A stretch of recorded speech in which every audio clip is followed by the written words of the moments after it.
신앙생활에 있어서 가장 중요한 것, 그건 뭘까요? 오늘 우리가 신앙생활하면서 오늘 우리가 나름대로 어떤 기준이 있을 것입니다. 어떤 신앙생활을 하는 데 있어서 어떤 순서가 있겠죠. 우선순위가 있고 중요도가 있겠죠. 과연 오늘 우리가 신앙생활하면서 가장 중요한 원칙, 또 신앙생활이라고 하는 것은 과연 무엇인가? 여러분, 신앙생활에 있어서 중요한 것은 얼마나 내가 헌신했느냐, 내가 얼마나 수고했느냐, 이것이 중요한 것이 아닙니다. 신앙생활에 있어서 가장 중요한 원칙, 여러분, 그 제일 우선되는 건 뭐냐면 하나님이 보이신 식양대로 하는 것이 가장 중요하다는 겁니다. 우리가 출애굽기에서 그런 말씀을 드렸죠. 하나님께서 이스라엘 백성들을 우리가 하나님을 잃어버리고 하나님의 말씀을 잃어버리고 하나님과 교제할 수 없는 그 타락한 이 사람들을 위해서 하나님이 하나님께로 나아가는 길을 열어놓으셨습니다. 네 가지에 대해서 말씀을 드렸잖아요. 5대 제사를 통해 제사장을 통해서 자기를 스스로 정결케 한 것으로 피를 통해서, 또 한 가지는 뭐냐면 성막을 통해서. 이 네 가지가 어떤 소프트웨어라고 한다면은 하드웨어는 뭐예요? 그 안에서 이루어지는 모든 것들이 어디냐? 성막을 통해서 이루어지셨다는 거예요. 그러니까 이전에는 모세가 그냥 어느 광야에서 하나님을 만났다고 한다면 이제는 뭐예요? 성막을 통해서 하나님을 만나게 하셨다는 거죠. 자, 그런데 성막을 지을 때 가장 중요한 원칙이 있어요. 그러니까 이방의 신전들은 화려하고 웅장합니다. 그래서 오늘 우리가 마천루를 세우는 것 같으니 얼마나 높이 세우느냐가 참 중요한 기준이 되는 거예요. 그러니까 여러분, 우리가 외국에 나가서 어떤 신상을 보면은 그럼 부처라든지 이방의 신전을 보면요 얼마나 크고 웅장합니까? 그런데 하나님에 있어서 이 하나님의 성막이라고 하는 것에 있어서 가장 중요한 것은, 그럼 마천루를 세우는 것 같이 얼마나 큰 신상을 세웠느냐, 얼마나 거기에 금을 입혀서 화려하게 만들었느냐, 이것이 중요한 게 아니라는 겁니다. 여러분, 오늘 우리가 이전에는 무속의 신앙을 가지고 살아갈 때는 참 이것이 중요했어요. 왜? 그것이 신앙의 척도가 됐기 때문에. 그래서 오늘 우리가 어떤 재물을 하나님 앞에 올려드렸느냐가 아주 중요한 원칙이 됩니다. 어떻게 정성을 보이며 제사를 드렸느냐가 아주 중요한 원칙이 돼요. 그래서 무속을 하는 사람들도요, 구슬 한다든지 신내림을 한다든지 이럴 때는 벌써부터 자기의 몸가짐이 틀려져 버리는 걸 볼 수 있잖아요. 먹는 것도 주의하고 사람을 만나는 것도 주의하고 여러분 뭐든지 주의해서 신이 자기에게 올 수 있도록, 혹은 신이 노엽게 하지 않도록, 부정타지 않도록. 그래서 제가 예전에 마당동 이렇게 가다 보면은 그 우스갯소리로 그런 얘기 하잖아요. 웃는 돼지가 더 비싸대요. 웃는 돼지가. 그래서 그 마사지를 해주는 사람이 있더라고요. 진짜 이렇게 마사지를 해서 돼지가 웃게끔 만드는 거예요. 그 돼지가 더 비싸다는 거예요. 여러분, 그러나 하나님에게 있어서만큼은 그것이 전혀 중요한 것이 아니라는 거예요. 얼마나 높이 교회를 쌓고 철탑을 쌓고 여러분 십자가를 세우느냐가 중요한 것이 아니라, 중요한 것은 하나님이 보이신 식양대로 건축하는 것이 중요하다고 말씀을 드렸어요. 여러분, 그래서 우리가 연초에 그런 말씀을 드렸잖아요. 재작년인가? 오늘 우리 인생을 하나님 원하시는 성소로 지어야 합니다. 여러분, 오늘 우리가 하나님의 성소로, 너희의 몸을 하나님의 성전인 것을 알지 못하느냐? 오늘 우리가 하나님의 성소로 지어갈 때 가장 중요한 원칙이 뭐라고 말씀드렸습니까? 하나님이 보이신 식양대로 내 인생을 세워가는 것이 가장 중요한 원칙이다, 그런 말씀을 드렸어요. 그래서 오늘 우리가 신앙생활에 있어서도, 또 오늘 우리 인생에 있어서도 가장 중요한 것은 오늘 우리가 얼마나 크게 무엇인가를 쌓고 높이 웅장하게 세우느냐, 이것이 중요한 것이 아니라 하나님이 보이신 식양대로 지금 내가 살아가고 있느냐, 내 삶을 그렇게 살아가고 있느냐, 이것이 중요한 것입니다. 그래서 오늘 우리는 이 본문의 말씀을 통해서 소명이라고 하는 것과 사명이라고 하는 이 두 가지의 관점을 놓고 오늘 말씀을 좀 나누려고 합니다. 여러분, 소명, 오늘 우리가 쉽게 이야기하면 하나님의 부르심입니다. 그러니까 오늘 하나님이 오늘 우리를 하나님 부르셨어요. 하나님께서 오늘 우리를 소명자로 세우셨습니다. 그러나 모든 하나님의 부르심을 입은 사람들이 하나님의 사명의 자리에 서 있는 것은 아니라는 것을 오늘 우리가 알아야 된다는 겁니다. 하나님은 오늘 우리를 구원하셨지만 그냥 구원의 가죽옷 하나를 가지고 평생 살았던 아담과 같은 삶을 사는 사람이 있는 것이고, 여러분, 오늘 우리가 힘들고 어려워도 정말 많은 사람들이 비난하고 비판해도 노아와 같이 하나님이 말씀하시면은 그대로 그 말씀대로 노아의 방주를 지었던 것처럼 하나님이 말씀하시는 그 방주를 지어가는 인생이 있는 것이고, 요셉과 같이 정말 힘들고 어려워도 때로는 오해받아서 종으로 떨어지고 감옥에 들어가도 하나님의 말씀처럼 생명의 부양자로 살아가는 사람들이 있다는 거예요. 그러니까 여러분, 동일하게 하나님의 부르심을 받고 구원을 받은 것 같지만 수준이 다르다 그랬잖아요. 여러분, 오늘 우리가 그리스도를 누리는 수준이 다른 것이고, 오늘 우리가 사명의 자리에 나가서 하나님의 일들을 해나가는 사명이 다 다르다는 것을 볼 수 있습니다. 자, 오늘 본문의 말씀에 앞서서 보면은 예수님이 두 가지 사건을 오늘 우리에게 보여주십니다. 그것은 무엇인가 하면은 지금 야이로의 딸, 회당장의 지금 딸이 거진 죽게 됐다는 거예요. 여러분, 오늘 우리가 생각해 보십시오. 아이들이 아파요. 힘듭니다. 그때 그 아이들을 위해서 부모의 마음이 어떻겠습니까? 얼마나 간절하겠습니까? 그런데 주님의 발걸음이 급하지 않습니다. 그리고 오히려 어떻습니까? 혈루병에 걸린 여인. 여러분, 이 혈루병이라고 하는 것은 단순히 아픈 여인을 말하는 것이 아니라 부정한 여인을 말하는 겁니다. 여러분, 이 혈루병에 걸린 여인은 사람들 앞에 나갈 수 없어요. 왜? 혈루병이라고 하는 것은 전염병이라는 거예요. 전염성이 있는 병입니다. 그래서 부정한 여인이라는 거예요. 우리가 민수기를 통해서 피부병과 문둥병을 나눌 때의 기준이 뭡니까? 전염성이에요. 전염성. 이 혈루병이 걸린 여인을 지금 주님이 알아보셨어요. 그 여인이 나았다는 것을 알고 있었습니다. 그리고 그 여인을 위해서 딸아, 내 믿음이 너를 구원하였다. 이렇게 얘기할 때 뭐라고 말하고 있습니까? 지금 이 야이로의 종이 찾아와서 그 주인에게 말하잖아요. 예수님을 더 고통스럽게 할 필요가 없습니다. 왜? 이미 딸이 죽었습니다. 그때 뭐라고 말합니까? 주님이 두려워하지 말라는 거예요. 그리고 그 야이로의 딸을 고치셨습니다.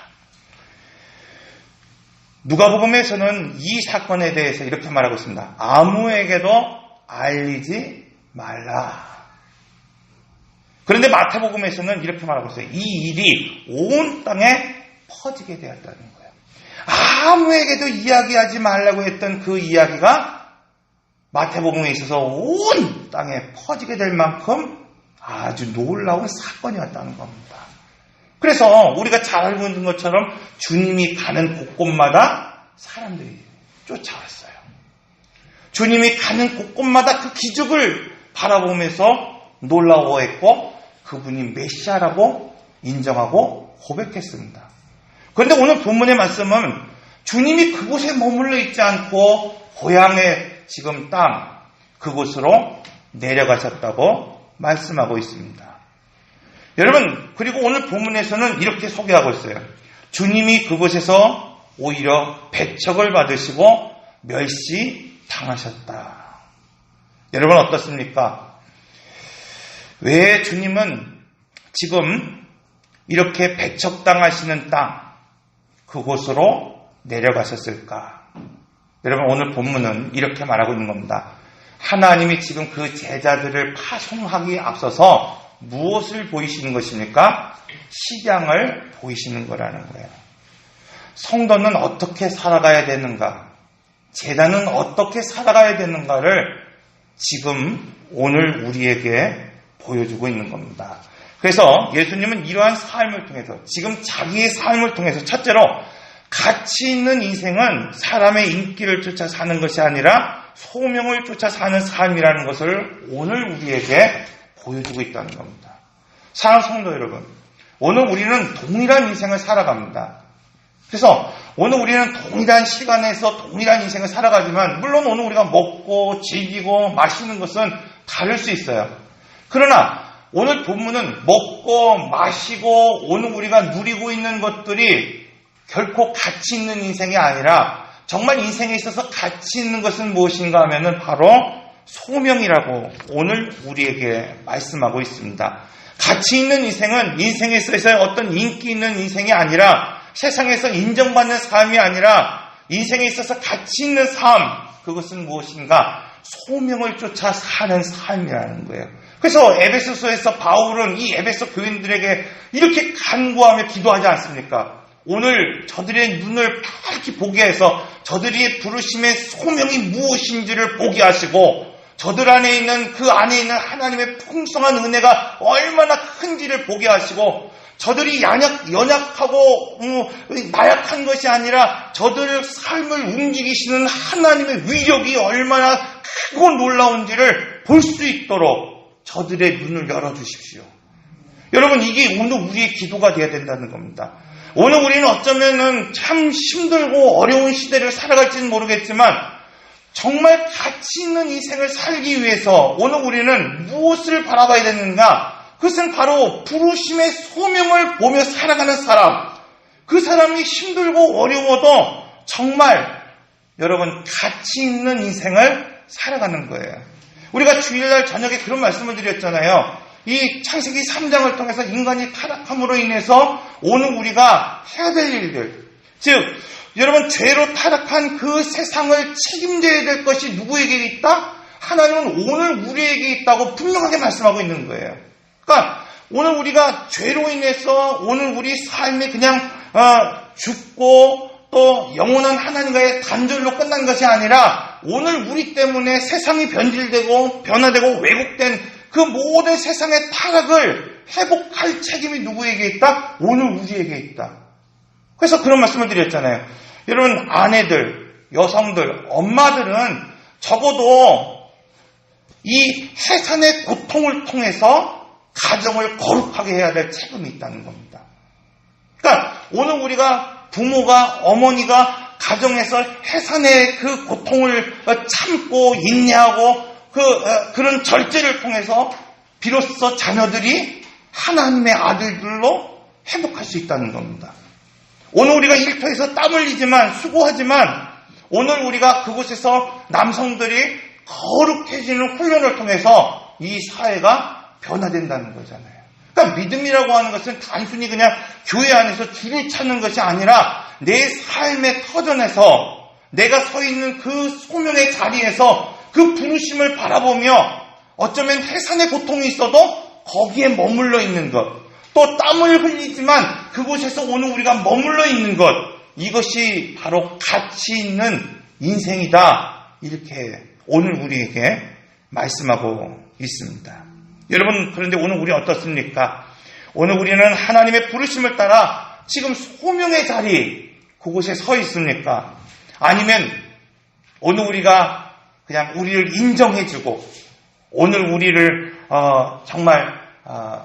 오늘 우리가 머물고 싶은 그 자리에만 오늘 우리가 머물러 있습니까?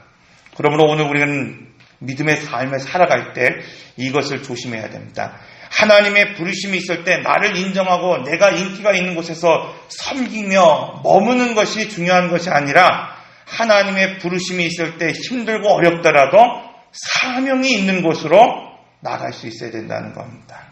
성도는 그곳이 해산의 고통이 있는 곳이어도 혹은 수고의 땀이 흘리는 그런 곳이어도 하나님의 사람은 바로 부르심의 사명이 있는 곳에 있을 때 비로소 가치 있는 삶을 살아갈 수 있기 때문입니다. 그래서 오늘 우리가 왜 새벽에 여러분 기도하고 새벽을 깨웁니까? 왜 이렇게 힘들게 여러분 다른 나라 사람들은 하지도 않는 여러분 이 수요기도회로 모이고 왜 기도합니까? 왜 오늘 우리는 좀 편히 쉬고 안락하게 살 수 있음에도 불구하고 나의 집에 한 골방을 만들어 놓고 책상을 펴놓고 왜 그곳에서 말씀을 보고 왜 그곳에서 기도하며 살아갑니까? 왜 오늘 우리는 때로는 힘들고 어려울 때가 아니라 하나님 앞에 결단함으로 때로는 오늘 이 사순절 기간을 오늘 우리가 정해놓고 왜 정말 하나님 앞에 절대된 삶을 살려고 노력하고 있습니까? 여러분, 바로 성도는 하나님의 부르심의 자리에 있을 때, 그 기도의 자리에 있고 내 가정에 있을 때, 그것이 바로 가치 있는 인생이기 때문입니다. 두 번째로 가치 있는 인생은 소명을 통해서 사명의 자리로 나가는 겁니다.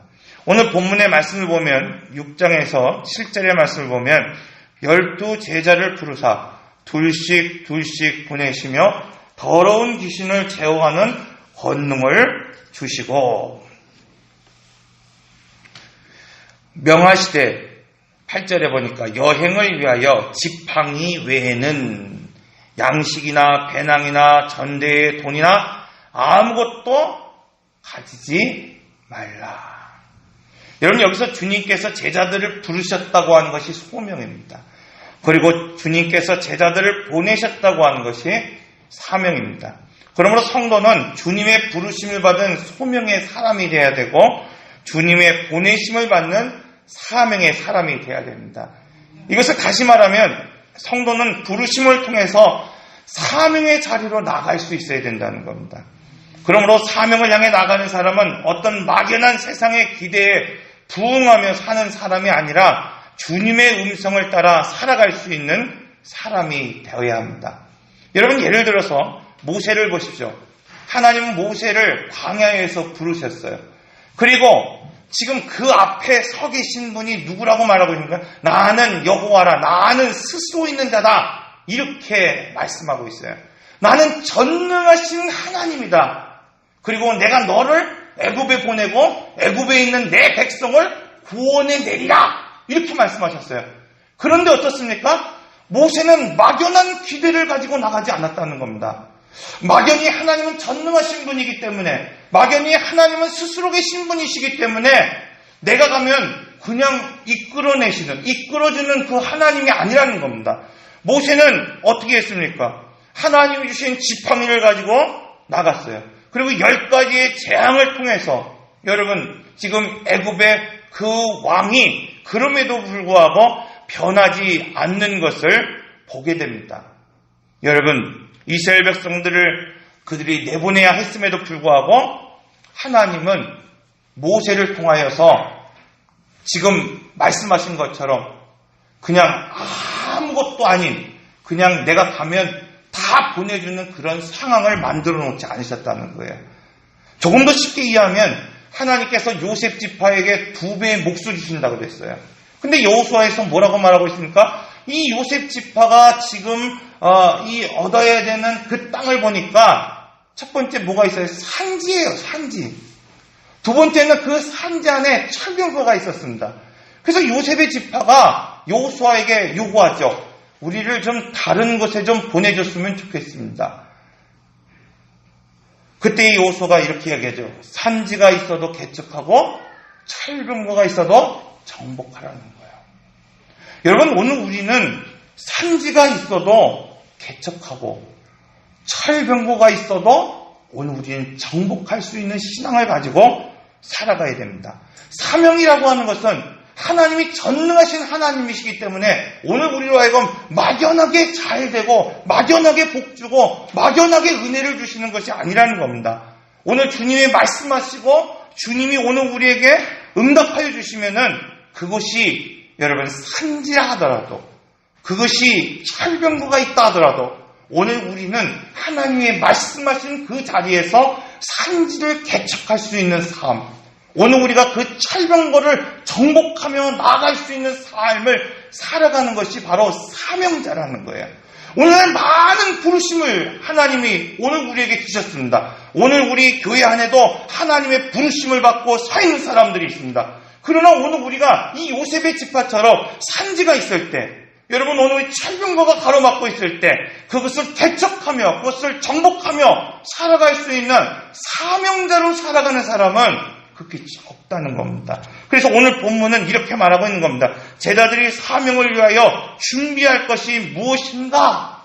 여러분, 오늘 우리가 소명의 부르심을 받고 오늘 우리가 사명의 자리로 나가기 위해서 하나님이 오늘 우리로 하여금 필요하다고 말씀하시는 것은 다른 것이 아닙니다. 지팡이 외에는 다른 것을 가지고 가지 말라. 모세를 하나님 부르셨을 때도 그 지팡이, 그 광야에서 쓰시던 그 지팡이 외에는 그를 허락하지 아니하셨던 것을 볼 수가 있죠. 그래서 오늘 본문은 이렇게 말하고 있습니다. 그들을 둘둘 짝지어 그들이 지팡이 외에는 가지고 가지 말라고 말씀하고 있어요. 여러분, 그 의미가 무엇입니까? 그들이 둘씩 연합하여 가되 하나님만 의지하고 하나님 나라만 전하기 위해 지팡이 외에 아무것도 가지지 말라 말씀하고 있습니다. 생각해 보시죠. 당시 종교 지도자들은 예수를 죽이려고 하고 있었고 고향 사람들은 환영하고 품어주기는커녕 예수님을 인정하지 않고 지금 배척하는 그런 환경 가운데 있었습니다. 예수님은 그 현장을 다 보여주신 이후에 그 제자들에게 지금 그 주님의 일을 하기 위해서 파송하는 그들에게 아무것도 준비하고 가지 말라고 말씀하고 있어요. 이는 사명을 위해 산다는 것은 자신의 어떤 소유물도 의지하는 것이 아니라 오직 하나님만을 전적으로 의지하며 살아가는 것이라고 말씀하고 있습니다. 그러므로 여러분, 오늘 우리가 하나님의 사명을 감당하기 위해서 오늘 우리 공동체는 둘씩 짝듯이 지금 공동체로 연합해 나가야 돼요.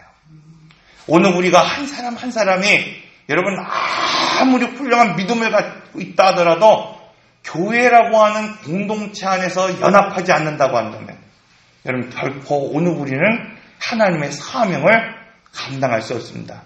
두 번째로 중요한 것은 오늘 우리가 아무리 큰 재능과 능력이 있더라도 그것을 통하여 사명을 감당하는 것이 아니라는 겁니다.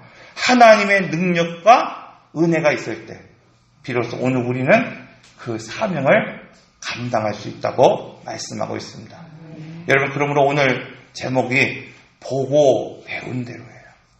주님이 오늘 우리를 통하여서 지금 이 파송되는 그 제자들에게 정말 인생에 있어서 가장 가치 있는 삶은 어떤 삶이냐?